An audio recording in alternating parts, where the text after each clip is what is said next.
Bike taxi ವಿಚಾರವಾಗಿ ಕೇಂದ್ರ ಸರ್ಕಾರ ಒಂದು ಮಾರ್ಗಸೂಚಿಯನ್ನ ಪ್ರಕಟ ಮಾಡಿದೆ. ಈ ಮೂಲಕವಾಗಿ ಬೈಕ್ ಟ್ಯಾಕ್ಸಿ ಸೇವೆ ಒಂದು ಗೊಂದಲಕ್ಕೂ ಕೂಡ ಎಡೆಯಾಗಿದೆ. ಸರ್ಕಾರ ಅನುಮತಿಸಿದ್ರೆ, ರಾಜ್ಯ ಸರ್ಕಾರಗಳು ಅನುಮತಿಸಿದ್ರೆ ಮಾತ್ರ ಅಗ್ರಿಗೇಟರ್ ಸೇವೆ ಪುನಾರಂಭ.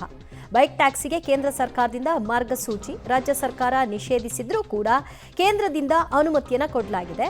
ಹಾಗೆ ರಾಜ್ಯ ಸರ್ಕಾರ ಅನುಮತಿಸಿದ್ರೆ ಮಾತ್ರ ಅಗ್ರಿಗೇಟರ್ ಸೇವೆ ಪುನಾರಂಭ ಅಂತ ಕೂಡ ಹೇಳಿದೆ. ಕೈಗೆಟುಕುವ ದರ ನಿಗದಿಗೆ ಕೇಂದ್ರ ಸೂಚನೆಯನ್ನ ಕೊಟ್ಟಿದೆ. ಬೈಕ್ ಟ್ಯಾಕ್ಸಿಗೆ ಅನುಮತಿಯನ್ನ ಕೊಟ್ಟಿದೆ. ಈಗಾಗಲೇ ಈ ವಿಷಯವಾಗಿ ಕೋರ್ಟ್ ಮೊರೆ ಹೋಗಲಾಗಿದ್ದು, ಕೋರ್ಟ್ನಲ್ಲಿ ಈ ಅರ್ಜಿ ಇದೆ.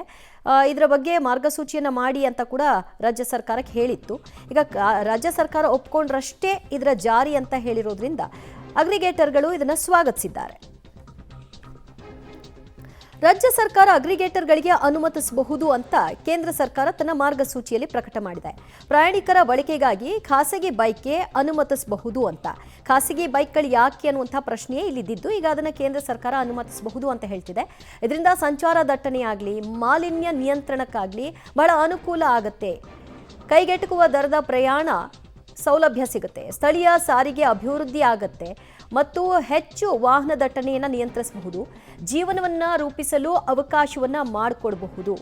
ಈಗ ಟ್ಯಾಕ್ಸಿಗಳಲ್ಲಿ ಹೋಗಲಿಕ್ಕೆ ಸಾಧ್ಯವಾಗದವರು ಮೋಟಾರು ವಾಹನ ಕಾಯ್ದೆಯಡಿ ಅನುಮತಿಯನ್ನು ಕೊಡೋದ್ರಿಂದಾಗಿ ಕೈಗೆಟುಕುವ ದರದಲ್ಲಿ ಪ್ರಯಾಣವನ್ನು ನಿಗದಿತ ಸಂದರ್ಭದಲ್ಲಿ ಹೋಗಲಿಕ್ಕೆ ಅವಕಾಶ ಆಗುತ್ತೆ. ಸೆಕ್ಷನ್ 67ರ ಸಬ್ಸೆಕ್ಷನ್ 3ರ ಅಡಿಯಲ್ಲಿ ಅಗ್ರಿಗೇಟರ್ಗಳಿಗೆ ಅನುಮತಿಸಬಹುದು ಅಂತ ಕೇಂದ್ರ ಸರ್ಕಾರ ಹೇಳಿದೆ. ಅಗ್ರಿಗೇಟರ್ಗಳಿಗೆ ವಾರ 15 ದಿನದ ಅನುಮತಿಗೆ ಶುಲ್ಕವನ್ನು ವಿಧಿಸಬಹುದು ಅಂತ ಕೂಡ ಮಾರ್ಗಸೂಚಿಯಲ್ಲಿ ತಿಳಿಸಿದೆ.